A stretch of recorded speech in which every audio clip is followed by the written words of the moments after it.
Good morning, students. Today we are going to start part number 4 of the chapter Rulers and Buildings. This is the fifth chapter of history in your book. And now we are going to start the topic Region and Empire. In this topic, especially we will read that how the rulers of one region adopted the traditions of another region. So as construction activity increased between 8th and 18th centuries, there was also a considerable sharing of ideas across regions. 8th century means 700 to 800. 18th century means 1700 to 1800. The traditions of one region were adopted by another in Vijayanagara. For example, Vijayanagara, many rulers adopted the traditions like Mughals and like Bijapur and Golconda. The elephant stables of the rulers were strongly influenced by the style of architecture found in the adjoining sultanates of Bijapur and Golconda. Right? We will study about Bijapur and Golconda in chapter number 6.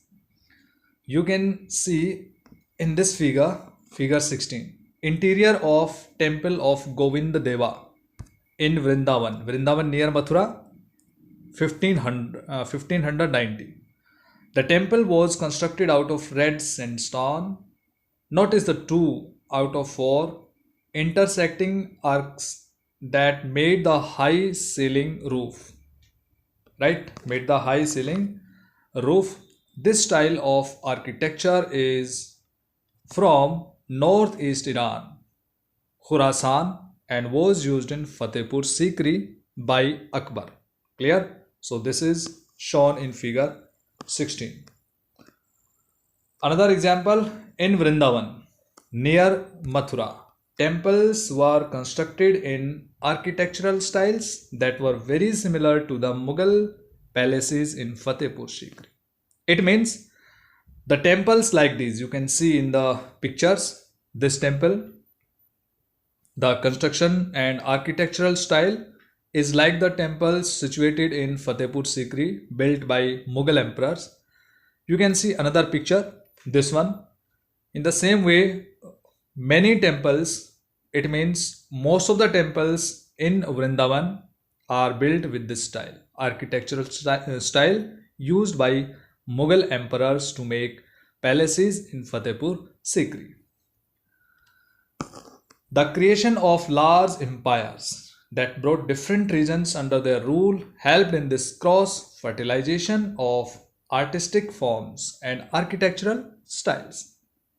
In this sentence, you can understand that the creation of large empires that brought different regions under their rule helped in this cross fertilization of artistic form. It means the styles were used by different rulers to make it in better form or in improved form. Architectural styles were used by different rulers from one region to another region. Mughal rulers were particularly skilled in adopting regional architectural styles in the construction of their own buildings. They adopted many of the architectural styles were very popular in the local region at that time. In Bengal, for example, the local rulers had developed a roof that was designed to resemble a thatched hut. It was very popular in Bengal at that time. The Mughals liked this Bangla dome, right? Bangla dome, and figure 11 and 12 will see in chapter 9. So much that they used it in their architecture. The impact of other regions was also evident. You can have many examples for this. In Akbar's capital at Fatehpur Sikri, for example, many of the buildings show the influence of architectural styles of Gujarat and Malwa in central India, Gujarat on the western coast. Even though the authority of the Mughal rulers waned in the 18th century, the architectural styles developed under their patronage were constantly used and adopted by other rulers whenever they tried to establish their own kingdoms. For example, we are coming to figure 17, decorated pillars and struts holding the extension of the roof in Jodhabai Palace in Fatehpur Sikri. These follow architectural traditions of Gujarat region. You can see in this figure here. This is the architectural styles used in Gujarat. And some figures were left. Figure 16 we have seen. And after that we are coming to the next topic, last one, churches that touched the skies. It means churches were built in a very large height from the 12th century onwards. Attempts began in France to build churches that were taller and lighter than earlier buildings. This architectural style, known as Gothic, was distinguished by high pointed arcs, the use of stained glass, often painted with scenes drawn from the Bible, and flying buttresses.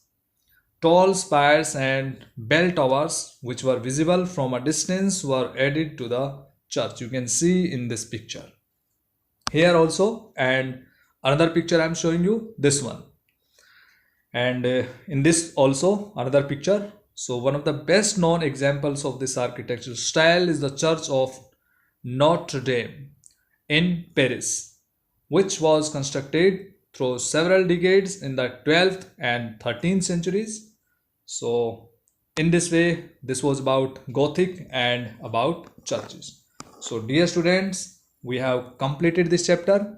I hope that you understood, and read this chapter by using this text, and watch the videos again. If you do not understand any topic, you can ask me by writing in comment box. Thank you. Have a nice day.